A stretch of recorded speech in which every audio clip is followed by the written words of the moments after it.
Hello friends. In my work I offer and make available something that I just call relational growth. And I would like to make an introduction what I mean by this and sort of in what dimension that I invite you into to be present and explore and grow. And relational work is really the basic human work. We grow relationally, naturally in life through our experience.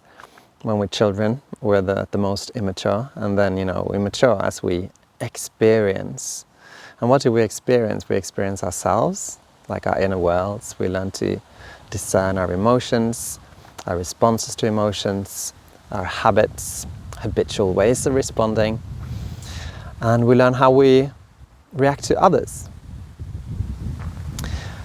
But this work goes really deeply because so much of it is anchored and comes from our subconscious. It's programmed in us at a very early age, and even that which is programmed later in life is still mostly unavailable to us.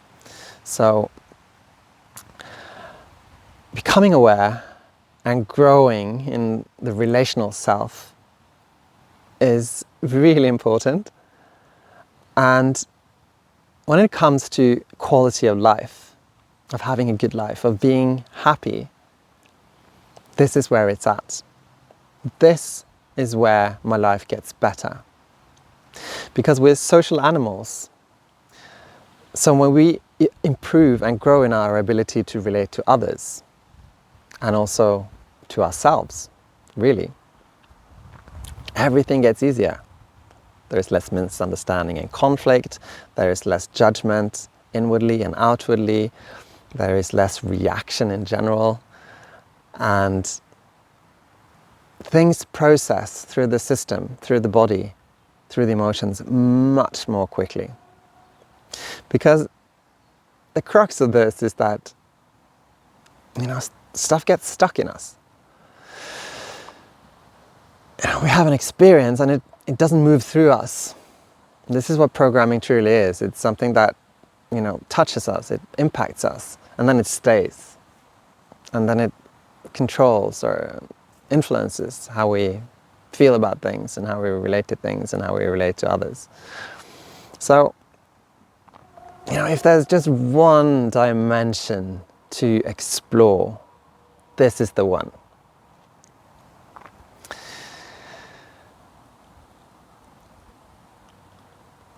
And really the main part of this work is emotional.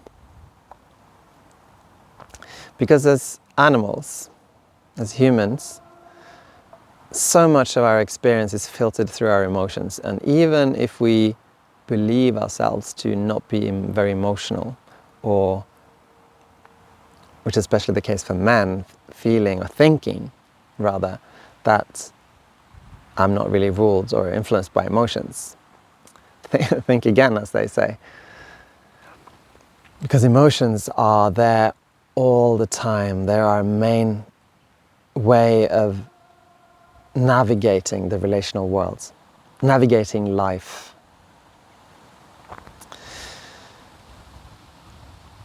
So us being unaware is not the same as it's not there. So a lot of this work is about becoming aware and bringing stuff up from the subconscious and into the conscious sphere of ourselves. I become aware of parts of me that I weren't aware of before.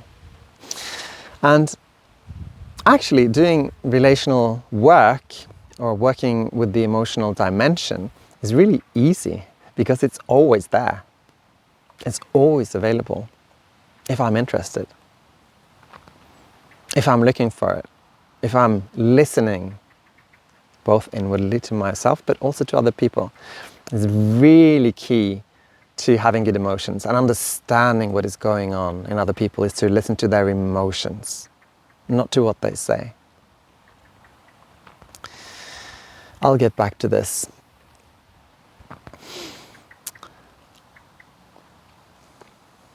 Doing emotional work is also one of the things that we'd rather not do. Why? Well, because from other than the good emotions, joy, pleasure, emotions are unpleasant. And that's the whole point of this biological system we have, is that when something creates an unpleasant emotion, we're supposed to shy away from it, withdraw, or kill it, to defend ourselves from it, as it were.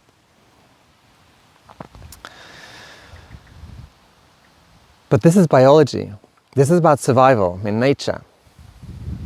So it's not really useful. It makes us withdraw from our relationships. It makes us withdraw from where we need to be present. It makes us kill in the sense of regulating other people. We defend ourselves because our emotions tell us that we're in danger, and then we defend ourselves, and what we're actually doing is stopping. Killing in this sense means stopping. So if someone is, say, throwing a tantrum, we stop it. I don't want to be on the receiving end of this. Which is not constructive. It might shield me temporarily in that setting from feeling something unpleasant, but it doesn't deal with it, and it's not what is needed most of the time, unless it's a clear and understood boundary in me, which is something different.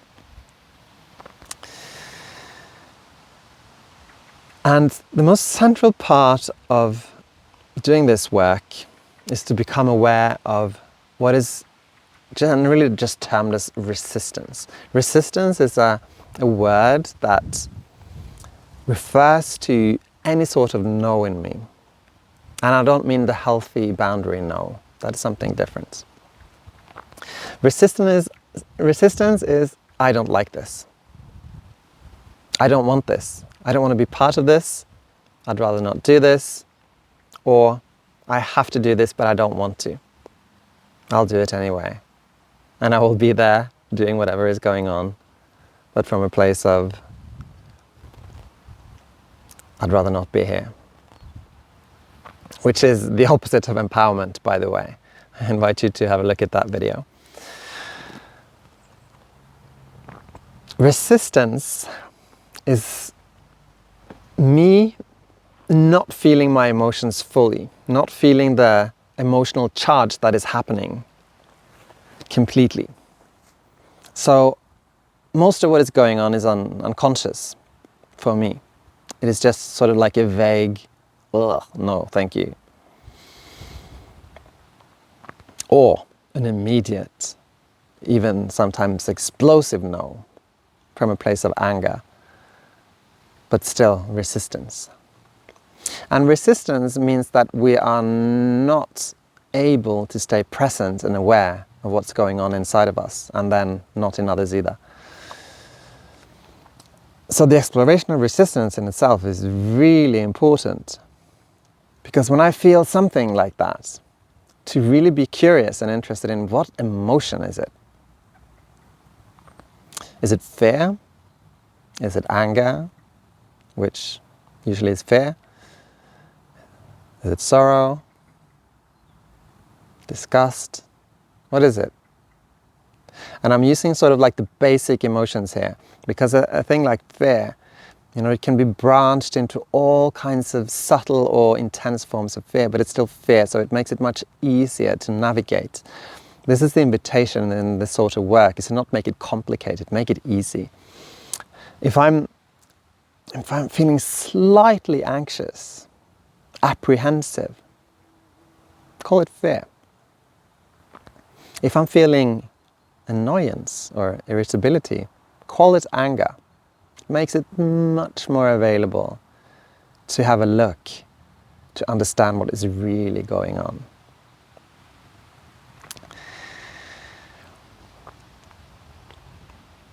And when we move into relational work, this is also the same.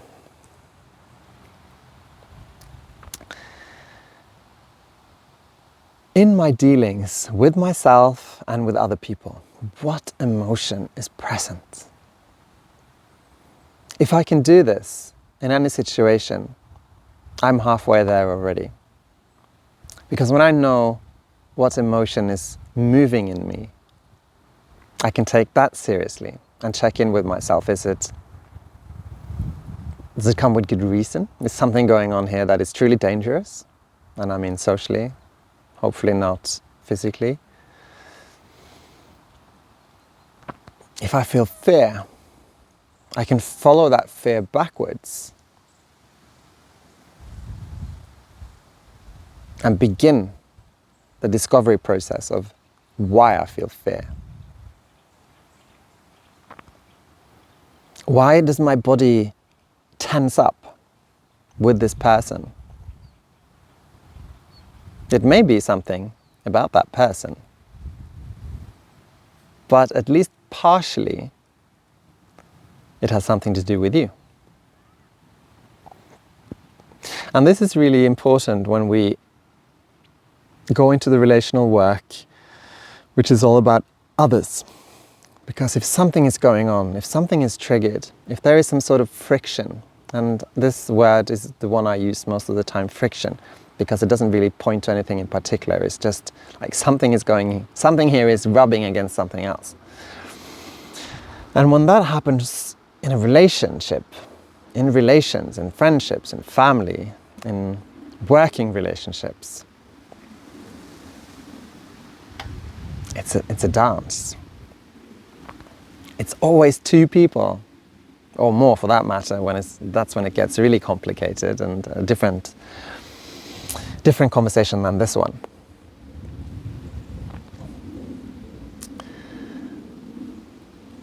But I'm always involved in some way. That needs to be the point of departure for my exploration, for my work, is that I am involved.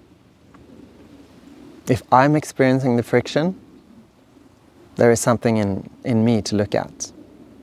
And it's not about blame. Blame is a children's exercise. Blame is the deflection of attention to what needs to be looked at. Responsibility is me being available to my part of what is going on. And we can't do relational work and we can't do emotional work without responsibility. If I'm not responsible for the experience of my feelings, of my emotions, then I just, pass the blame onto someone else and it becomes unavailable to me. So I'm responsible for what I experience. And, by the way, I'm responsible for my interpretation, because these are two things that we need to learn to discern. They are separate from one another. My emotions and what my mind will tell me about those emotions. Because if I feel anger, my mind will, it tries to help me, so it will immediately go, oh yeah, anger. There must be someone here to be angry towards, someone did something wrong. I'm being threatened. And so the mind will come up with any explanation. And maybe you recognize this, and you will also have had the experience that, whatever reason that seems to be, and then that is, turns out not to be the case. The mind will come up with something else. That's what the mind does. It just comes up with possibilities, which is the source of great suffering and what self-development and spiritual growth really is all about, is to understand that sort of mechanism, and that we're truly fucked because the mind tricks us all the time. We trick ourselves. But back to relations. I experience friction with someone else. And what we learn from our parents, from growing up, from the system we're a part of, is to emphasize the interpretation in the mind. So I get upset when I will tell my partner the reason that I'm upset. But that is not the reason. Almost never. Perhaps once I've done years and years and years of work on myself, will I be fairly close to the real reason. But it's a slippery slope, and most of the time we are just in misunderstanding, which is why we end up in conflict all the time. Or we avoid conflict, which is the same, that is just us stepping away and not being available for our relationships.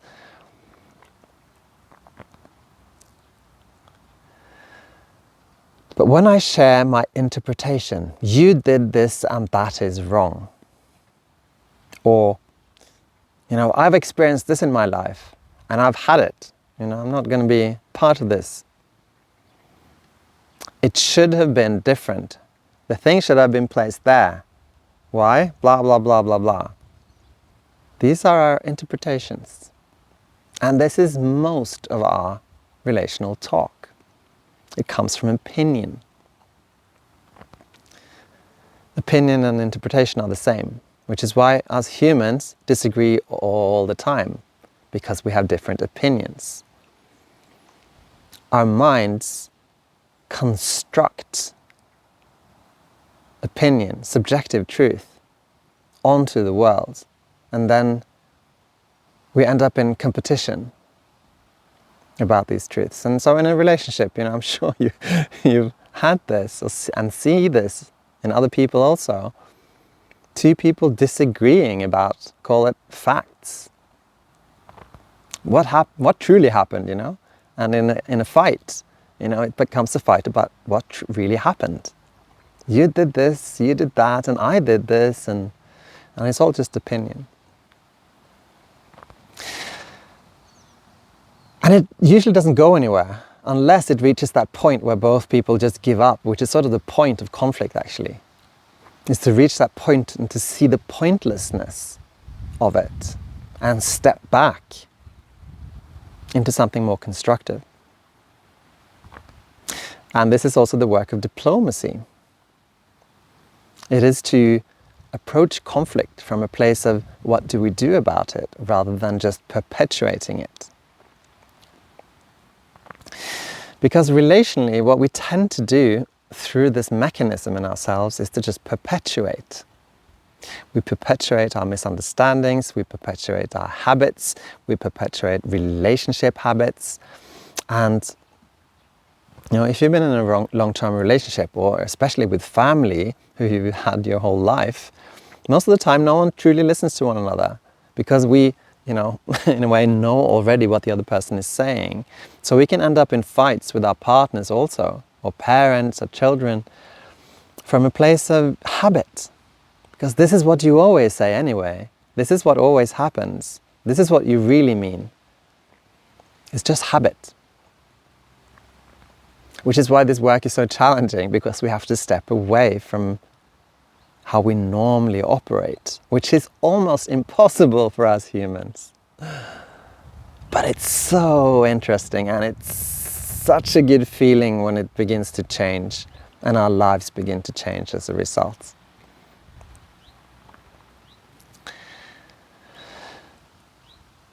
So this mind of ours that is a machine for interpretation, what is the alternative? Well, it's the second best, or the second worst maybe, which are our emotions, which are just as messy, but at least they provide some direct access to what is going on. It's through my emotions that I can begin to navigate what is truly happening. Take a thing like anger. If I orient towards my anger, the emotion inside, I begin to access what is going on for me. My anger would try to say, you did something wrong, but that's not my point. My point is, I'm really angry. What is this anger that I feel? And can I explore the experience and what happened or my response through that anger. If I go really into that anger, what do I find?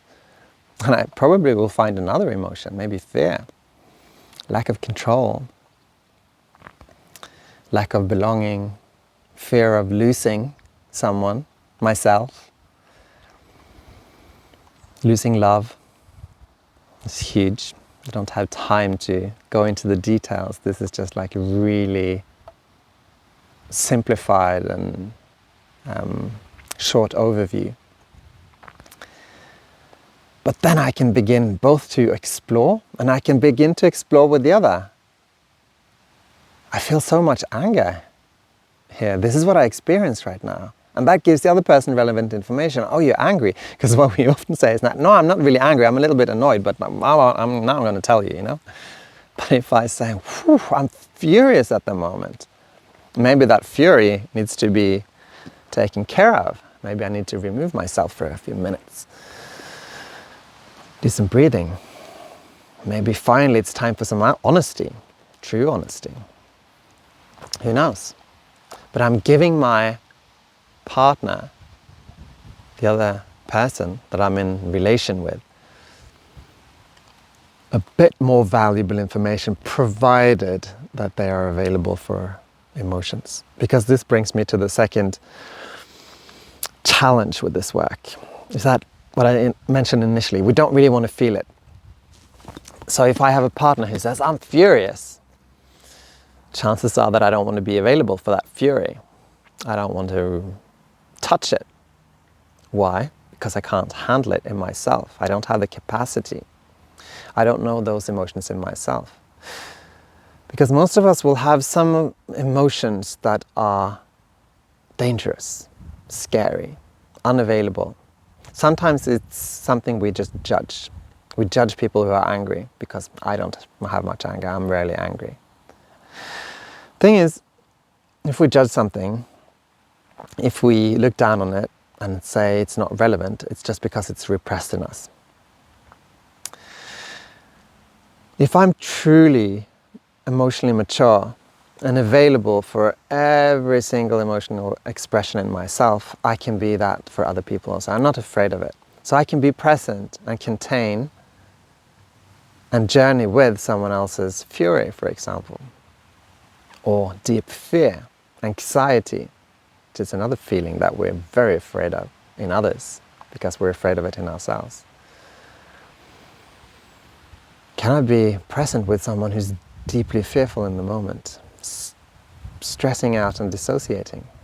Can I be present with myself when that happens? And so because we don't have the capacity, because we judge, because we don't want to be part of, because we would rather not feel something, we withdraw, we become unavailable. And this is death for a relationship, our unavailability. It's death for our relations, no matter who they are. It's the same with children. When they have emotions that we can't deal with, that we dislike, and we regulate them, and they learn that certain emotions are not safe, they are not wanted, I get told off, I get ignored when I feel those emotions. Those emotions, that repression, that difficulty with those emotions in me, I will carry for the rest of my life. And your children will carry them for the rest of their lives. Because I'm not available for them. So it's really simple in theory and really hard in practice. But to stay present, stay available, be here with it. That is the work in myself and with others. Because my own unpleasant emotions, I don't want to be present with those either. Which is why I pick up the phone, look at the screen, eat the candy, smoke the cigarette, do the drugs, pick up the phone to talk to someone about something else, distract ourselves in every possible way so we don't feel. It can go as far as killing ourselves because we just can't feel those feelings. Now we're experts at doing our best not to feel what feels unpleasant. But it's really, really important to remember that emotions, even though they tell us that they represent certain death, represent something dangerous, represent something that is horrid, they're not dangerous at all. They're just emotions. They're just chemicals. They're just electronic signals in our bodies, in our systems. They're part of our survival system. But they don't mean anything in themselves unless it's about a dangerous animal or imminent death in the wild nature. But they will do everything in their power to convince us otherwise, of course.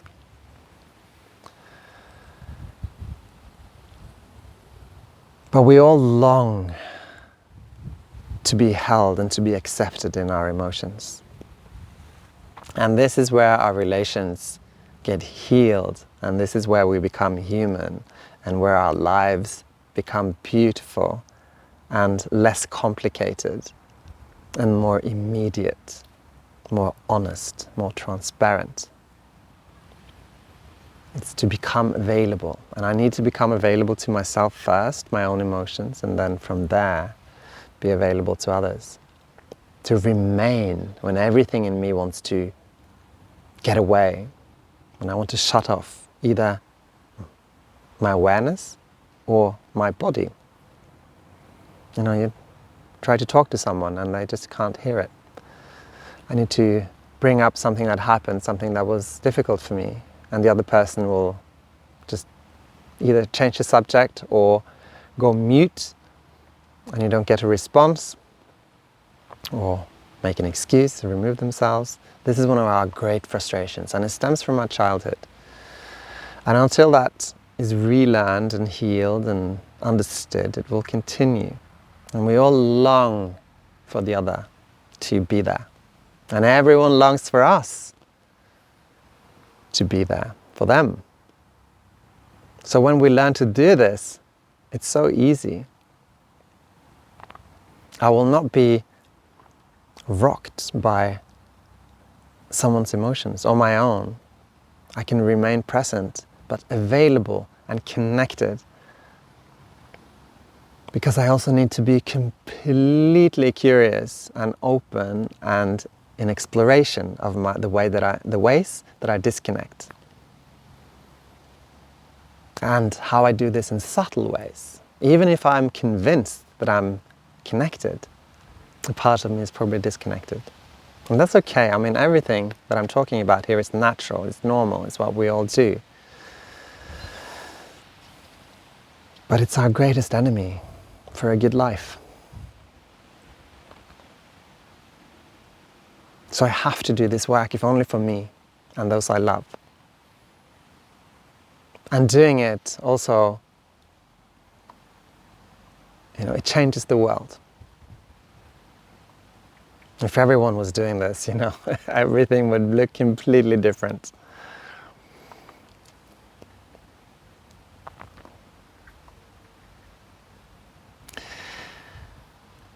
So any form of relational friction that you experience, or if you just know that things are pretty good, but I have more to learn here, I have more to explore, get in touch, bring that topic, and let's look at it together. Through feeling it, through getting close to it, becoming available to the story that it tells and the truths that it creates in my life, in your life. Bring it, I'm here for it. This is what I love to do, is to bring light into the dark recesses of the human and the mind and the emotions. And I know how it works, I know the way, I've done this work myself, and it was really challenging. And it requires a lot of dedication and willingness, because once we start to do it and once we start to open that door, sort of all the barriers and everything that is holding it down in our subconscious, once we open it, things start to, seep out or explode outwards. It gets intense. but it's worth it. And I'm here for it if you're interested. Thank you for watching or listening, and look forward to hearing from you. All the best.